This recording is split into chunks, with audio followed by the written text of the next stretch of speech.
If you want to learn how to grow your social presence without ever showing your face, I think I have the guy for you today.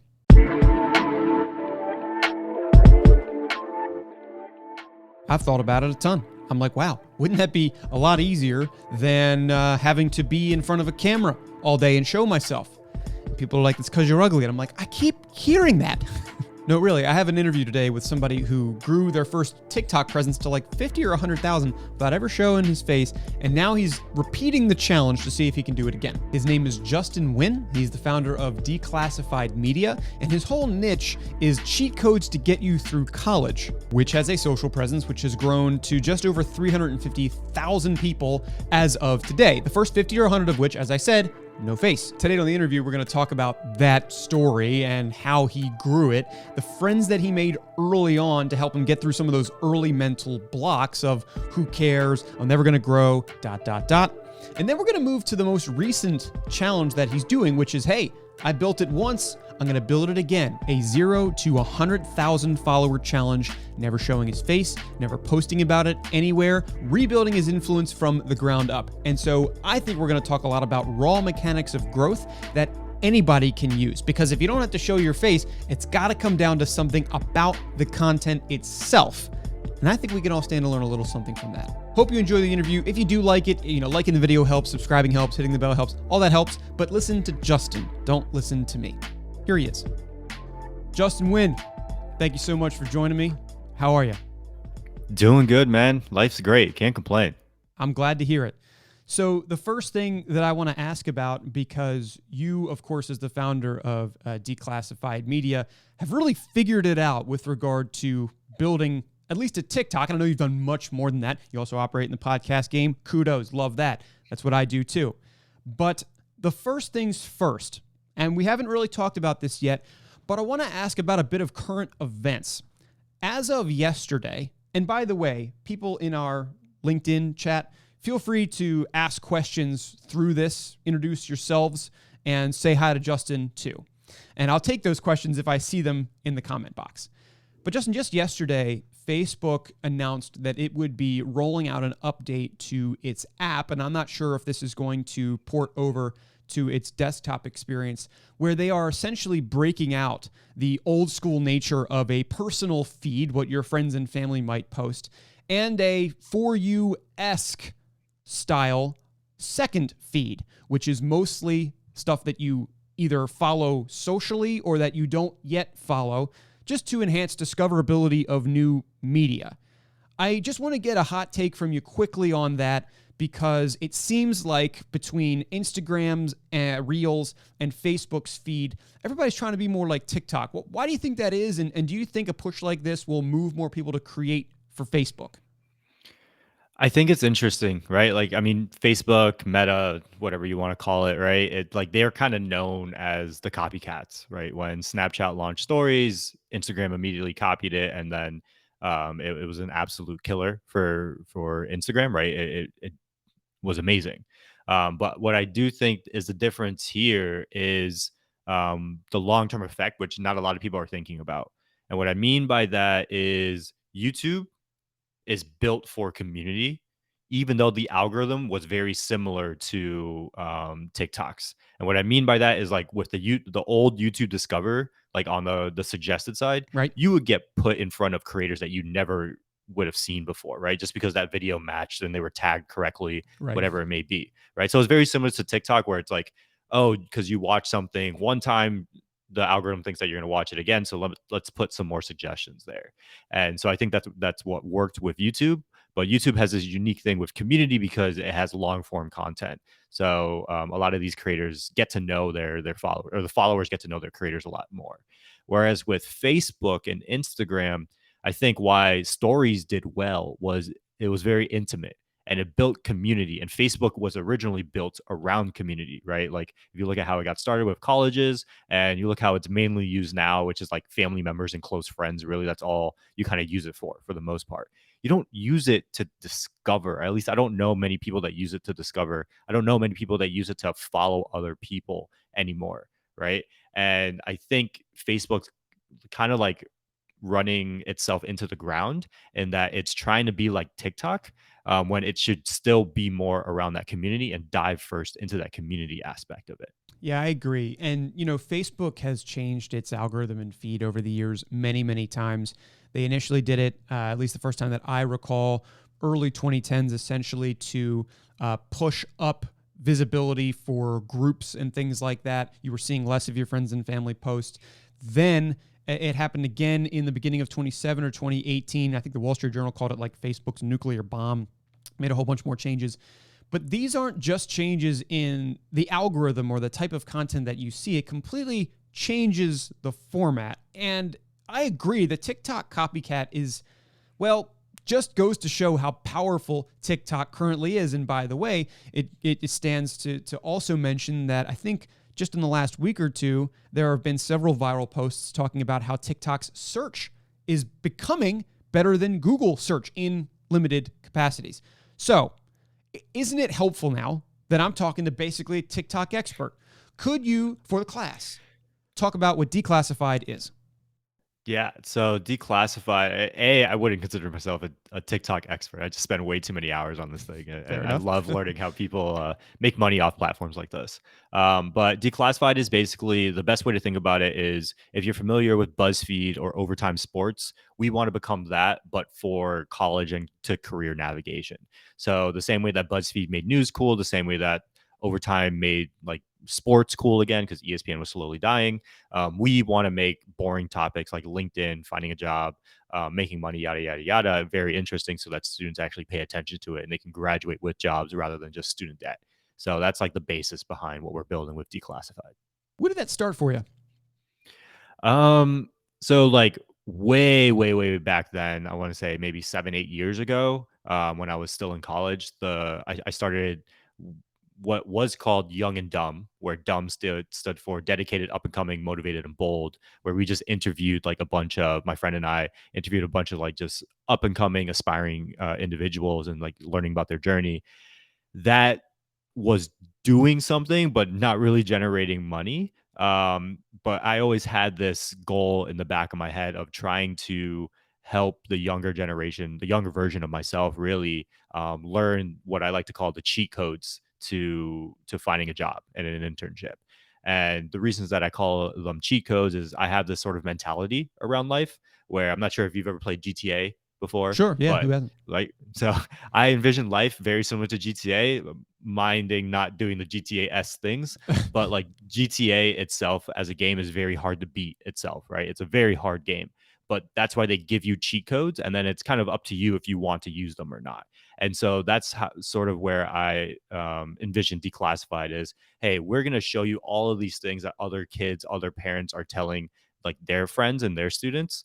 And then it's up to you if you want to use it or not, whether you think it's ethical or not. My goal is to show you what is there, because I don't think many people, like most people, just don't know what they don't know.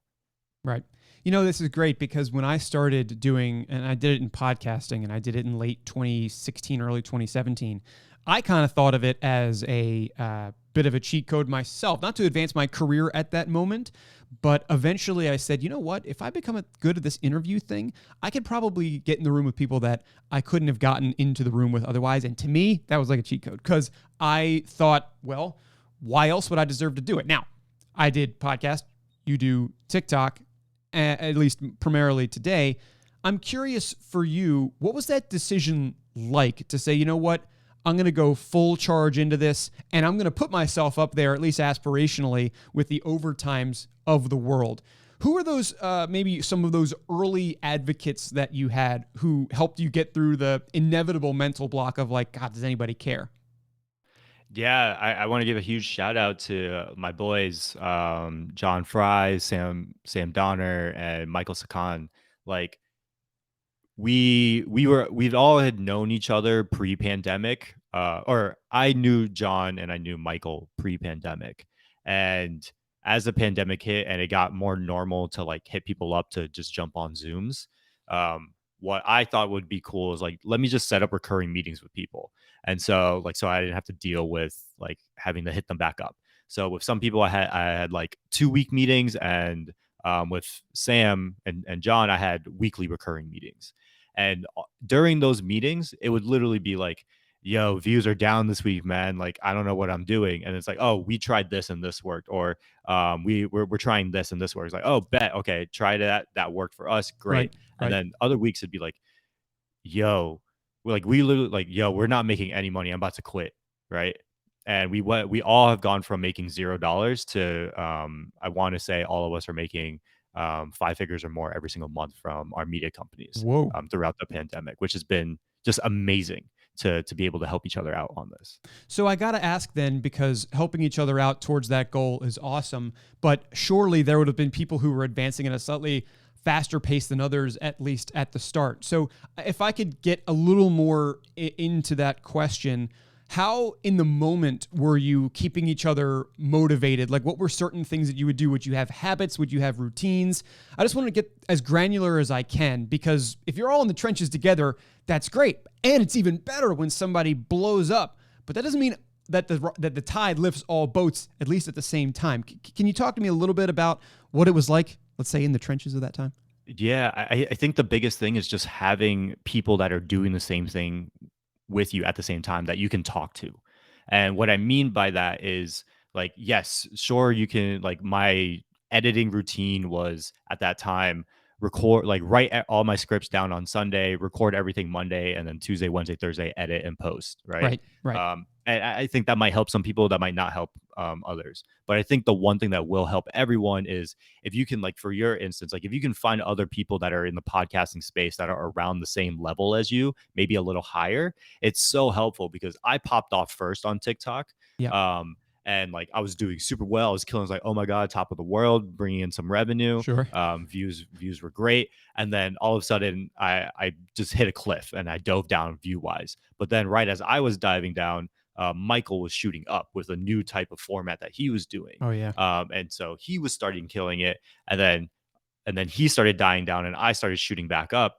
And then, like, we would just keep iterating, like, yo, we tried this, we tried that. And I think that is the most helpful thing, because when you're alone and your views go down, your revenue goes down, whatever it may be, your sales aren't coming through, people aren't answering your emails, it's really tough to keep going. But when right, you can see one of your friends that was in that lull maybe a month or two ago and he got through it or she got through it, in your head, you're like, okay, I can get through it too. I just have to get through this rough patch. right. And I think that's so important that not a lot of people have, especially creators. Yeah, I agree. And by the way, listeners and viewers, that's somebody who I've spoken to a lot too, Michael Sakan from Our Future. I've even recorded a podcast somewhere, although I'd like to have him on this stream at some point too.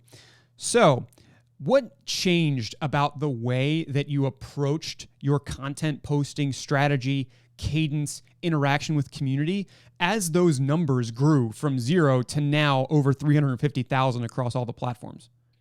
Yeah, I think what get like the saying goes, right? Like, what gets you to 100K won't get you to a million, right? Right. Again, you can put that into dollars format, whatever you want to say it, right? Following, yada yada yada.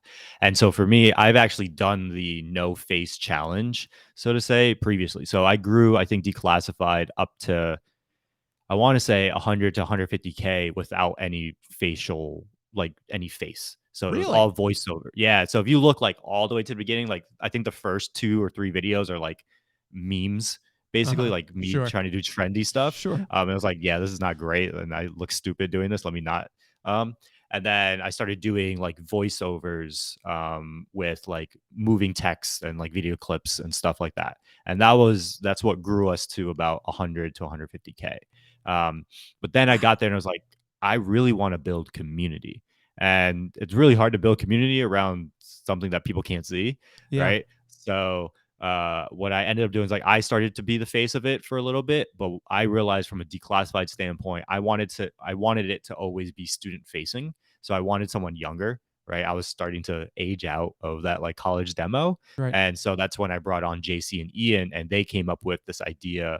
Well, we all came up with this idea. It was like, hey, if this series pops off, we're gonna be able to give away like $10,000 next graduation. So our first ever man on the street interview was giving away $25 gift cards that we just begged a local restaurant basically to give us. Yep. Um, give us the free gift cards. Funny story is this restaurant didn't like left our email on red. So then I had a smart idea of just going to the restaurant for like a dinner for me and my girlfriend, Right. and then taking a picture and be like, "Hey, thanks for the dinner. Would love to talk to you more about the series that we want to do." And then he answered the email, and then that's when we got the gift cards, right? Perfect. So we did that. That series got like I think 18 or 20 million views total over 3 or 4 videos. Jeez. And How then did yeah, it that was feel? Was that crazy. was that like the first rush of like, oh my God, we're making it? That was like I think our biggest video before then was 2 or 3 million. Yep. And then this one hit I think 8 or 9 million. And I was like, what is going on right now? And I was like, yo, this is something. So then we started the man on the street stuff. And that allowed us in May to give away $10,000 total to 3 students, which was amazing. Like literally going from $200 to $10,000. And then we're Right. hoping to keep re upping that for every graduation that we do. Right. Wow. Was there a little bit of Mr. Beast in there?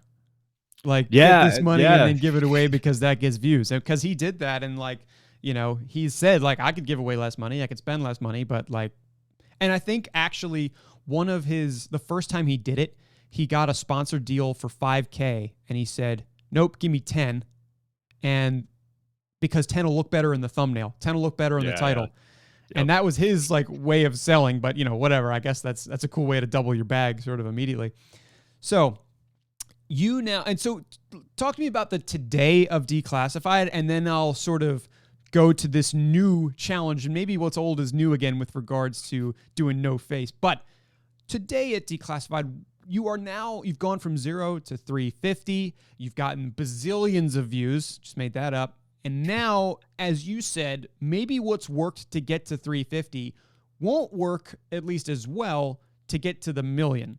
Regardless of what your goals are, let's pretend the goal is to get to the million. What are you doing new? Especially because times have changed since 2020 and growing a TikTok is a lot harder now. Yeah. No, 100%. TikTok is much, much harder to grow nowadays compared to previously. It's still the number one growth channel by all means, compared to everywhere else. But like I was looking at some stats of like our recent videos, and like some of the videos that are getting like 20, 30,000 views, I'm looking at the stats, and those are the same stats, like in terms of watch time and shares and things of that nature, as videos that were getting 100, 200, 500,000 plus views previously, like maybe 6 to 12 months ago. Yeah, And so like that's crazy to actually see, like how much more competitive it is getting because there are more and more creators on the platform. sure. So that's number one. In terms of where we're planning on going is so we had our first stage, which is like super educational, no face voiceover content. And then we went more into uh, Mr. Beast-esque giveaway stuff, but also man on the street interviews. And then now we're really looking into how can we create long form content that is easily broken down into short TikToks to market the long form content. And I think that's really what's going to get us into that 500K plus to a million range, because that is where the real storytelling comes into play. And I think storytelling is what's like, if you're looking at the top creators on TikTok right now, it's all storytellers.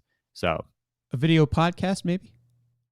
video podcast would be amazing. We're thinking there are some potential plans of relaunching the podcast as like a video podcast, because we've seen some podcasts do really well on TikTok. Like my friends Sam and John, they have their podcast. I think they're up to like 700, maybe even 800,000 followers at this Wow, point, and they started that page in like December, which is crazy. that is But crazy. there's also what's the podcast called? Podcast But Outside. Oh my They're God, killing that's it. the one that I saw. That was a crazy story too, because they are using some loophole that allows them to just sit at a table and then have somebody like across the street film them, but they're not like technically filming the thing. They're just filming the outside. It was brilliant when I first saw that. Now, of course, they've gotten crazy guests. Good for them. Yeah, they're killing it. So like there are a lot of examples of how um podcasts are either using TikTok as their marketing engine or just going TikTok first and then having the podcast as like secondary, just to have another avenue to have the longer form of that content. Right. Now, I got to ask you this because I've seen it be not a trend, but certainly something that creators have often said. They'll blow up on TikTok with these shorter form. They'll note the desire to go into longer form content. And as a result, say, well, my long-term goal is to have a great, maybe it's podcast, but more times than not, I hear, well, I really want to be a great YouTuber. When do you think that will change into, you know what, TikTok is what the gold standard will be? I just don't hear a bunch of creators, even after blowing up, say, yeah, I want to be a TikToker. It's always something else. Why do you think that is? Is it money? Is it prestige? Is it just broadening their presence? I'm curious why a creator might think that. And since you noted the desire for longer form, I'm curious. I would say it's a combination of money as well as prestige. I think YouTube has always been the ultimate video platform, right? Like there's never really been a video competitor to YouTube other than TikTok now. But also the money side is you just can't really monetize anywhere else like you can on YouTube when it comes to AdSense, right? Like TikTok Creator Fund, I think we've done, I want to say at this point, 75 to 100 million views on TikTok. Right.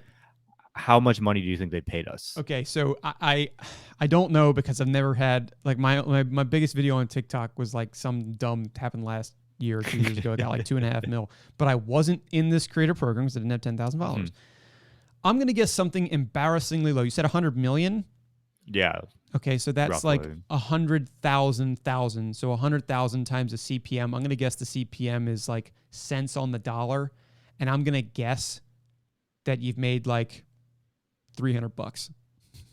We made $2,000, Oh, so okay. a little more, Right. like Thank a little God. more than you. But it's still right? cents on the dollar though for that CPM as compared to a YouTube. I understand that.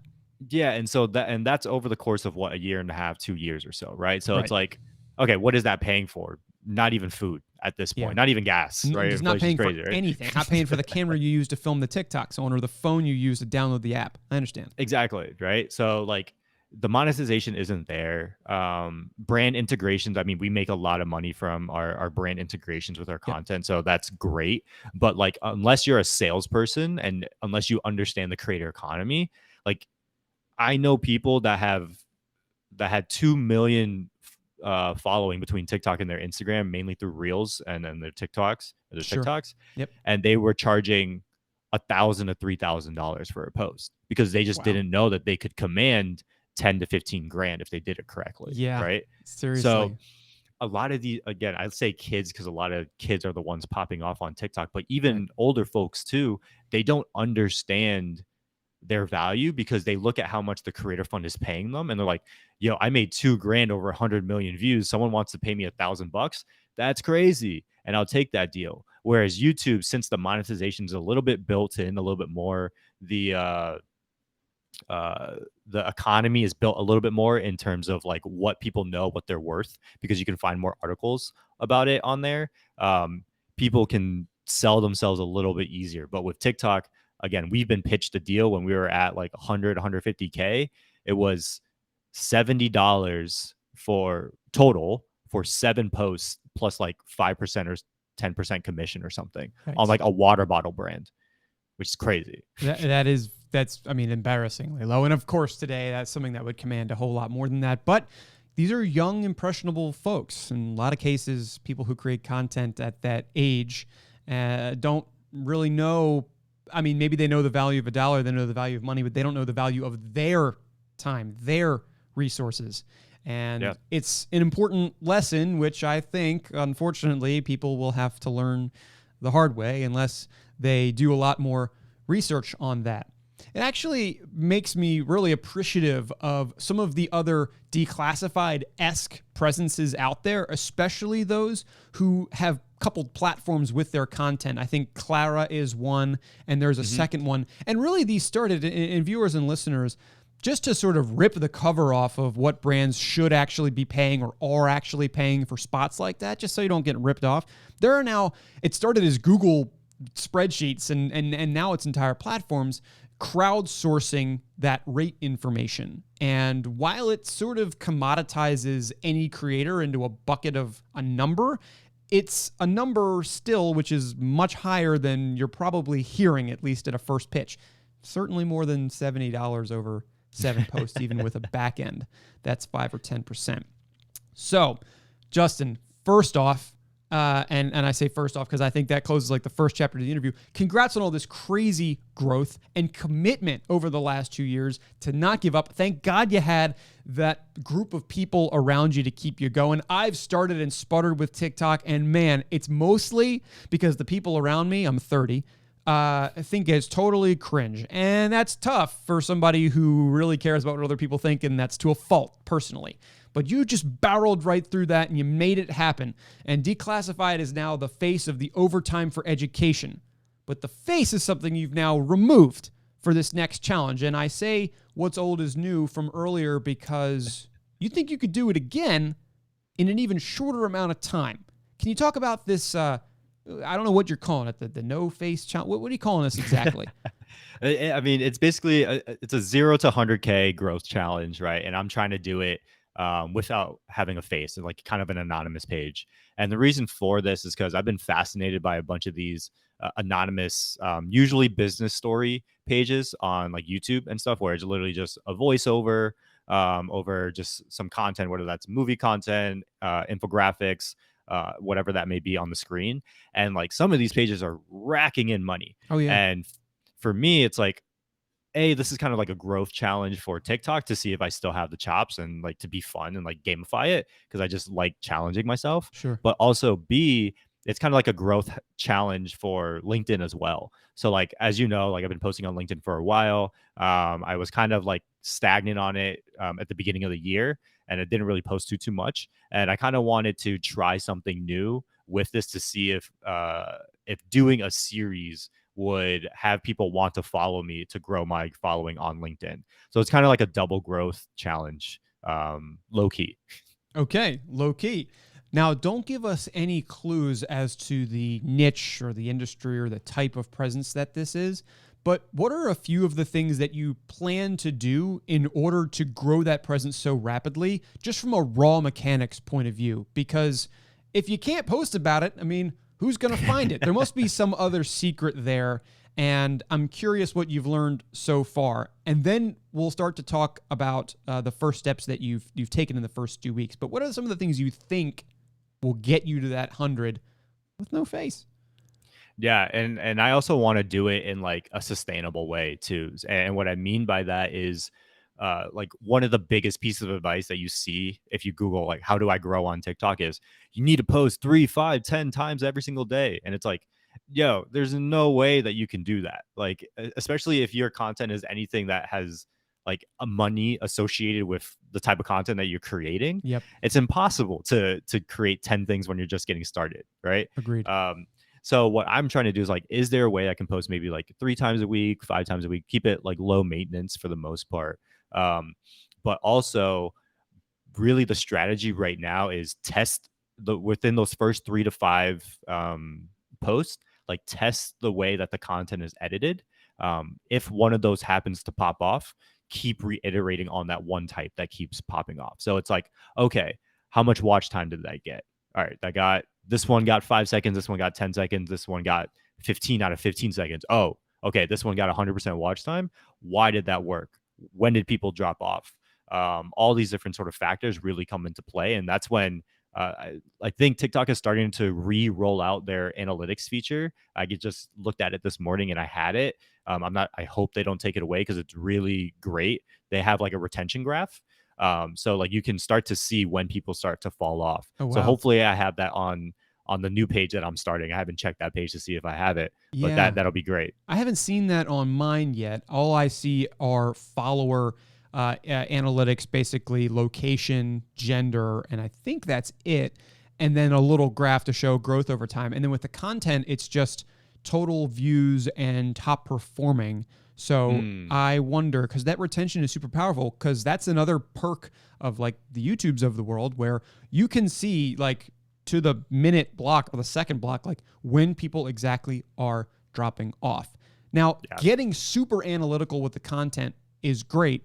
Have you discovered one or two things, one or two little hooks so far that have tended to perform better no matter the ultimate material? I'm just curious because I've heard it be like, hey, start with a list of problems the people you trying to reach are facing. Start with, here are three things, dot, dot, dot, or I bet you didn't know that, dot, dot, dot. I mean, are there any hooks like that you've seen that have tended to work better than others, at least early on? I think the hooks really depend on, like, there's no hook that works for everyone. And it's very hard to describe that. But what I mean by that is there are creators out there, and I'm sure you've seen this content where it's like they talk to themselves. So it's like blah, blah, blah, blah. And then it's like they answer themselves here. Yeah, And it's then like it's because I read the fine print and the legal thing. I'm gonna get out of this airplane ticket. You know, yeah, yeah, yeah, right, right. Like they have those people. But if I tried to do that, it's not going to come off right. Right. sure, And then you've also got the other people that are like, here are the top 10 blah blah blah blah, and like that works for them, right? right, So for what I'm trying to find with this page, again, I haven't started posting yet. I will start posting. I'm going to shoot some content this weekend, yep, and we'll start to post next week. right, um I'm going to be trying different hooks, different editing styles, different language in every single thing. But the one or two things that I'm optimizing, or the two things that I'm optimizing most for, are watch time. So can I get the person to watch all the way to the end, right?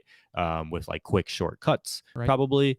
And then the second thing that I'm optimizing for is sharing. So the content that I'm going into specifically to create is this content, again, around the niche that I am looking to build it around, is super shareable if it's shot the right way, if the story is told the right way.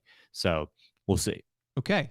So, folks, if you end up on some random TikTok page which tells stories well and makes you want to watch it and then share it, it might be Justin. So let me ask you this. Ooh, you know what? I just lost my train of thought. Oh, professional interviewer, by the way. No worries. I'm curious. Oh, I got it. So as you scroll through any social media app, eventually what you do that will be picked up. The algorithm will learn and it will give you more content that you tend to interact with more. The algorithm learns. But as you found, at least in the first week or two of this challenge, the algorithm can also be taught. Can you talk to me very quickly about how it took you just 16 minutes to get TikTok to feed you every piece of content you ever wanted? Yeah, so I do this on pretty much all of, like, every social media that I do. So I have like a personal profile, and then I have like my more niche business profiles. So what I mean by that is, so like my personal TikTok page for Justin Nguyen for entertainment is like filled with food stuff, travel stuff, soccer stuff, and basketball stuff, and comedy. Basically, like those are the five niches for Justin Nguyen's personal TikTok for you page. And then if I look at Declassified College's for you page, it's like career related stuff, um uh day in the life content for like day in the life of a project manager, blah Sure. blah Right. blah. And then like career or man on the street interview stuff as well, because those are like the three main pieces of content that Declassified is based around. And then for this new page, I'm not going to say what niche it's around, but basically the way that I train the algorithm is every single time that I found a post that's within the niche that I was in, I would like it, I would favorite it, and then I would like share it to myself. And what I mean by share it to myself is just click the share button and then send a text message with that link to like my own text message or my own cell phone number. So then it counts as a share for the video. TikTok's algorithm thinks that it's like, oh, this page really likes this type of content, Yep. and then continues to shoot that content for to me. And I've done that on YouTube as well. So like my personal YouTube is very kind of segmented for what I like from an entertainment and learning Yep. perspective. And then I have the Declassified YouTube, which is a lot of more career related content. Can you explain to me briefly why it's so critically important, at least to you, to separate the personal from the business social page? So for me, it's like, to me it's optimization in the way, like, I don't want to waste time. Like, I don't want to waste my time when I want to be entertained. And so what I mean by that is, like, if I'm on YouTube, right, and if I go on my personal YouTube page and I want to go like waste some time or like listen to a podcast while I'm cooking or something, right? But then my suggested feed is all career related stuff. Now I got to go into the search bar, right? And search up a specific YouTuber that I want to watch. Then I have to find the right video that I want to click on. Then I have to click on it. And yeah, I know that makes me sound super lazy because that's like, oh my God, that's just like clicking 3 or 4 more times, right?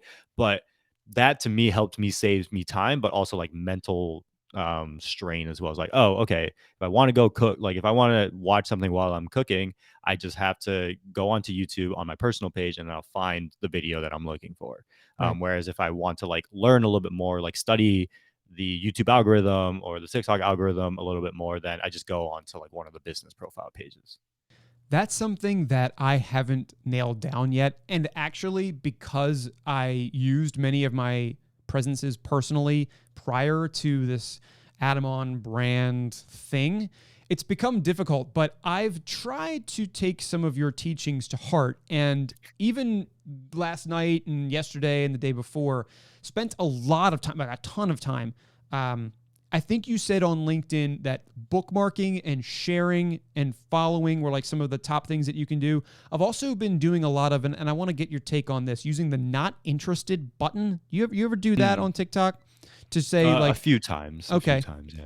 So what I've found is that, and listeners, viewers, this is easy for you to do too. If you want to focus the content you get into one specific area, it took me 2 days. It took me 16 minutes because I'm not a pro, but it took me 2 days. And now roughly 60 to 70% of the content that I get is in the exact area that I want to be. And so for me, that was branding how-tos, content creator podcasts that I really liked, and just good interviewers were the 3 things that I wanted to get. And so every time I would find a video like that, I'd bookmark it. And every time I'd get a video of the latest dance or a food trend or somebody getting slapped with a tortilla, I would say, unfortunately, I'm not interested.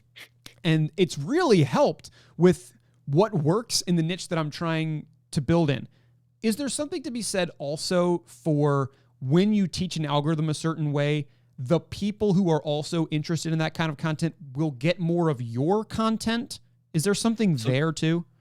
That's the rumor, right? Like again, I don't have the code to the exact algorithm, Sure. right? But like in the dark sides of the internet where people discuss algorithms and like behind closed doors, that is one of the rumors that I have heard is that if you're like it kind of makes sense, right? It's like if you or the page is watching a specific type of content, when you post that content on your page, it's pretty easy to assume that the algorithm is going to think that the people that you watch will also like to watch your content. So that's again more than anything is a rumor. I can't confirm nor deny it. But yeah, that's what I've heard. And then the last thing that I will say is also a lot of people don't realize this, but your algorithm, depending on what device you're watching the content on, is different. So, like your TikTok algorithm on your phone is different if you watch your TikTok algorithm on your desktop, is different than if you watch TikTok on like your smart TV, if they had a smart TV app. But like for same thing with like YouTube, right? And a lot of people don't realize that. So you can even optimize it for platform, like or per device as well. I didn't know that. That's interesting as well. So then let me ask you this. We talked before about, and I saw a couple posts too on LinkedIn. At some point, I'm going to write, I think his name is Jack. He runs Snapback Sports. Do you know him? Why does that name sound? He's on LinkedIn and he posts a lot of great stuff. Anyway, he made a post that was on LinkedIn that was like, I think Sakan liked it or something. That's why I saw it. And he said, the person who posts 10 TikToks a day in a year from now, they'll be a millionaire, but no, only 1 or 2 people are actually going to do it. So I'll stoke this question with that context, which is that in your opinion, what's the optimal content posting cadence? How often should you be posted on TikTok? I mean, I think it depends on the type of content that you create, and the reason I say that is so for someone like Dylan LeMay, and if you for those who don't know, he's the ice cream guy on TikTok. So he got famous because he used to work at a Cold Stone, and he would basically take a video. I don't know how he did this, but he would like shoot the content like this Yep. while scooping up ice cream. Yep. And he's got millions upon millions of followers doing that and like telling a story. So that's like really simple content to create, right? Because it's just literally setting up a camera to shoot the ice cream, and then you have to figure out the story on the back end. Right. So in terms of low maintenance, if you have low maintenance content, then sure. If you're posting 7, 10 times a day, you can probably become a millionaire. But if you're someone like a Michael Sakan, right, where the videos are highly edited, the scripts are super organized, and like it's a whole structure for the video to be placed, like put out. Um, there's no way that you can post 10 times a day unless you have a team like Gary Vee does behind you, right? And his So team is like 20 or 30 people, as I read. it's like 50. Wow. Like I've known some people that have worked on his team, and it's like it is pretty crazy some of the stuff that they have to pull off to be able to post as much as Gary does. I mean, give me that insight. How does Gary's team make him so prolific at such a volume? well, so like what I've heard, and this was a few years ago, but it maybe has changed a little bit more as the team has grown. But back in the day, it was when he was doing his daily vlogs, the daily V. It was like if you were the videographer for the day, you would shoot, let's just say 15 to 18 hours worth of footage for the day, right? And then you would have to go through all of that footage and create a vlog by like noon, 2 o'clock the next day. But while you were editing for that day before, they had another videographer shoot that day and edit the next thing. So it would be like a rolling of like 3 or 4 editors that would rotate throughout to edit and film the content. My goodness. And Yeah, then he that has is like a social specific people to cut it up, writers to write it, like for his blogs and all that. So it's like people don't realize how much time and effort some of these bigger names have that put into their like money that they put into their personal brand.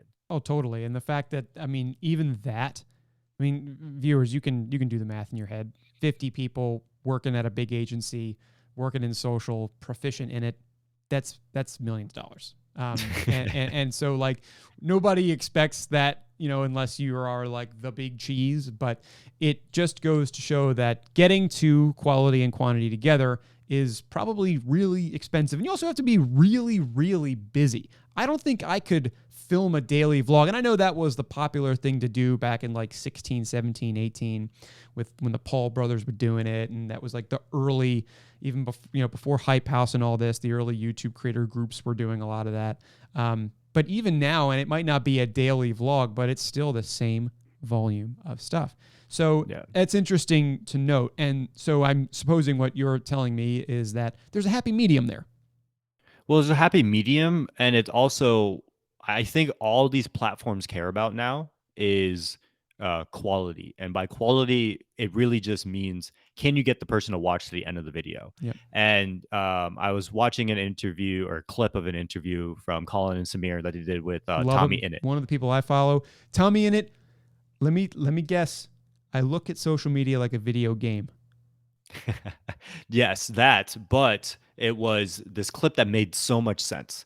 And he compared uh, content on YouTube and TikTok to movies. And I think this really makes sense for the average person. So, what he said is he can watch a TikTok and he can know immediately that that TikTok will do great or that YouTube video will do amazing revenue wise, or if it will do bad revenue wise and bad relative, right?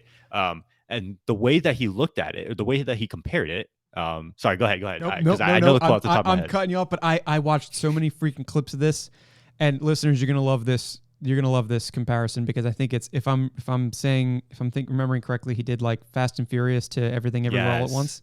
Yes. Hit us So- with that. Teach us. Yeah, so the way that he compared it was to the movie Everything Everywhere at Once. I might have butchered that title, but the movie that's like supposedly a great movie. I haven't watched it yet. Everyone keeps telling me to watch it. It's probably gonna win like Grammys and everything like that, right?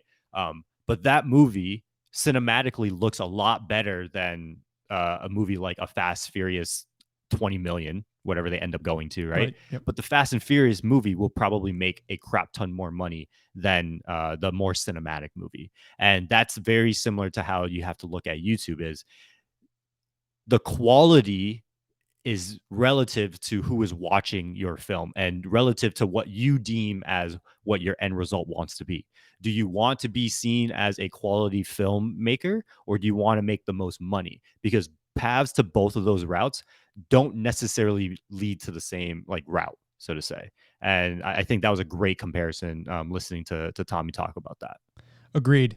Viewers, if you are interested in other content creator conversations, Colin and Samir, fantastic interviewers on that. And it's almost like a video podcast that they do, and they clip it all over to TikTok and everywhere else. So no matter where you are, you'll see them. They were one of the folks that I followed and bookmarked, by the way, a bunch, Justin, in order to get others like them. Them, and then a gentleman by the name of Stephen Bartlett, I think is his last name. Yep. So he does great interviews out of the UK also. You should probably, I met Colin and Samir, great people. Like some of these people. I saw that. You did that on, that was on Declassified. I saw that. Yeah. So we met them at South by, and we met them at VidCon. Great people. A lot of these YouTubers that you meet in real life, they're not necessarily the same that you might meet, or you might think that they are, but Colin and Samir are great. Another person that you probably want to follow too is JT Barnett. He's great in the creator space as well. I think he's around here on LinkedIn too, isn't he? He just started on LinkedIn as well. Okay, good to know. I'm clipping this right now and I'm sending it to you, JT. I want you on this live. Thanks, Justin, for helping me with that. So gotcha. Let's round out here. What do you expect for the next and greatest TikTok creator starting today? What do they do well? And maybe we'll expand past TikTok to content, but let's just go to TikTok because that's what I care about, other than LinkedIn, of course. What habits are they instilling today to become the star of tomorrow? I think the number one habit is being able to understand that your content probably sucks at the beginning. And when you're first getting started, there were so many times growing up, and I say growing up like it was a long time ago, but like when I was starting my creator journey, where I was like, dude, this article I wrote on LinkedIn was so good. Why is no one seeing it? Man, that podcast that we recorded was amazing, but nobody's seeing it. And then now, like, I go back and listen to some of those things or look at some of that stuff that I wrote, and I'm like, yeah, that deserved 200 views. Yeah, that deserved 100 people to see that. And most people, like, I wasn't really open to that at the beginning. I would, like, if someone said, oh no, you should change this, I'd be like, no. This is how it should be. And I was proved wrong clearly by the algorithm not liking it.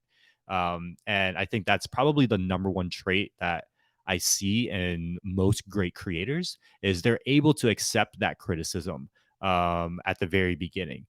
Versus the ones that are a little bit more egotistic at the beginning, where they're like, no, what I'm doing is right and it's always going to be right. Those people typically don't end up lasting the longest. I feel that so strongly. The reason why I feel that is because I would say in the past before, and I try to do it less now because I can look at numbers like everybody else and compare and see where do you actually stand. But when I was doing podcasts, and this is like 3 years ago, I was in my first year of doing business podcasts, and I was frustrated because I was, in my opinion, I was interviewing chief marketing officers, and people on LinkedIn who follow me know this. I was getting chief marketing officers from every big brand that existed in any vertical that I wanted. It was no problem getting the guest. And I just thought that because I had the guest and had a conversation with him and didn't mess it up, that it would earn a ton of views. Because, well, everybody likes that brand. Everybody wants to know what that person's thinking, right? Well, as it turned out, I look back on those now and I say, yeah, I mean, it was pretty basic what I was doing in terms of the content, and it probably deserves it. And it's a really bitter pill to swallow. Even something like the various gags that I do on this live stream, this interview notwithstanding, because I like the way that I interview now. I've had years to do it, and I think you're a great guest. But I'll probably look back on some of those stream gags and say, you know what? I probably could have like formulated them in a way that were more shareable. Formulated them in a way that got more watch time all the way to the end. And I'm having to take a hard look right now at my own content to do that. So it's a privilege to be able to talk to somebody who has learned a lot about that. And maybe just set me at ease mentally. Were there any hard moments like that for you when you were getting those 200 views, 100 views? And was it just raw time that snapped you out of that? Or did you have to do something, like were you pulled into better tactics for production, or were you pushed by people around you? Yeah, I think like there's a point with Declassified where we are at like 200,000 or so subscribers or followers on TikTok, and then we could not crack 10,000 views on a TikTok to save our life. Like it was TikTok after TikTok that was getting sometimes less than 1,000 views, and I was like, "Yo, what is going on? My career is over. I suck. This was just a mistake of how I got here, right?" And luckily, I had the people around me, like Michael, like Sam, like John, that were like, "Nah, just keep pushing." But then they would also be like, "Hey, can you iterate on this?" Or they would send me ideas of like, "Hey, this is what someone else is trying in the career space. Can you riff off of this and maybe take some of that as inspiration for your content?" And so through those like conversations of, "Hey, try this. Hey, try that," we came out with this new format, which was the man on the street stuff. And again, we've seen the results of that. But I think that's where the community for creators is so important. And I think that's where quote unquote burnout comes from, is because if you're not making, especially at the beginning, when you're not making that much money or any money at all, and your views aren't coming in, it's like, why are you putting so much time into this thing? I was edited, like it would take me 2 to 3 hours to edit some of these TikToks at the beginning. Thank God I don't have to do the editing anymore.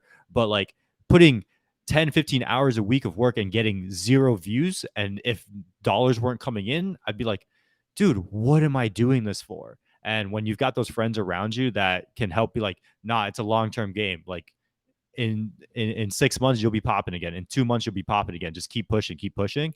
That's what ultimately got me through some of those hard times.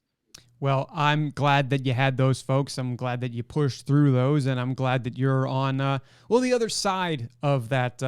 I would call it trauma.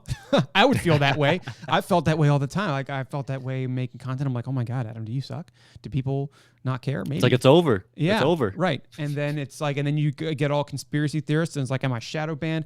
So there's a whole bunch of stuff that can lead you mentally down the wrong path. And that's something that I just figured to ask too, because it's a critical unseen element of every single content creator's journey. And so to know that you've come out on the other side from that, and of course something could happen tomorrow and it could change the game, is just helpful to know.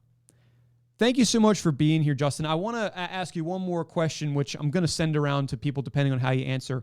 Who should we interview next right here on Up and Adam? Whose content creator story do we need to tell? Whose tips and tricks are we missing out on? I think if you want, I'm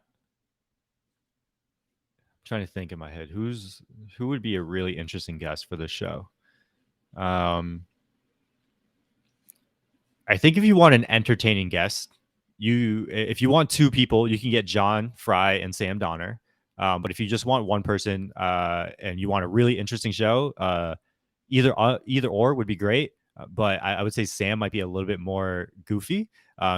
My girlfriend and I like to say that he has golden retriever energy. Great. So if that's the vibe that you want on the podcast, then get Sam on, and I can make an intro if you'd like.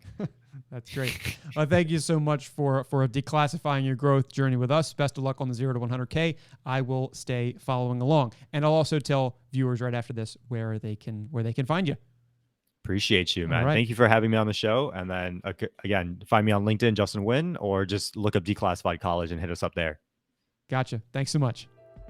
Appreciate you. Peace.